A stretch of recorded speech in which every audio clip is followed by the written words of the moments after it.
রোববার রাত 7:30টার দিকে বাংলাদেশ কৃষি বিশ্ববিদ্যালয়ের ভিসির বাসভবনের সামনে থেকে হঠাৎ লাঠি ছোটা নিয়ে জয়নুল আবেদিন মিলনায়তনে প্রবেশ করে বহিরাগত একদল যুবক।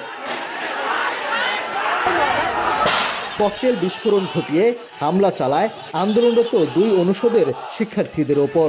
পরে অবরুদ্ধ ভিসি ও শিক্ষকদের বের করে নিয়ে যায়। এ সময় নারী শিক্ষার্থী, সাংবাদিক সহ বেশ কয়েকজন আহত হন।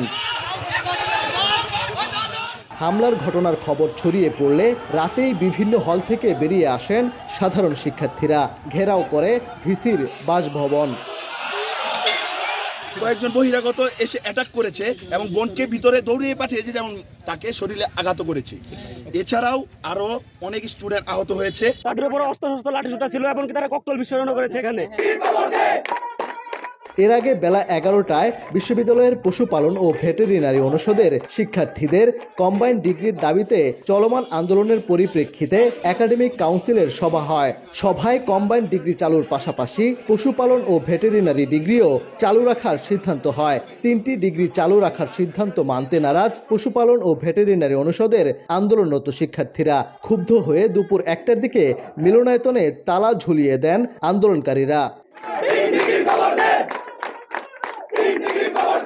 উদ্ভূত পরিস্থিতিতে বাংলাদেশ কৃষি বিশ্ববিদ্যালয় অনির্দিষ্টকালের জন্য বন্ধ ঘোষণা করা হয়েছে। পাশাপাশি সোমবার সকাল 9টার মধ্যে শিক্ষার্থীদের হল ত্যাগের নির্দেশ দেওয়া হয়েছে।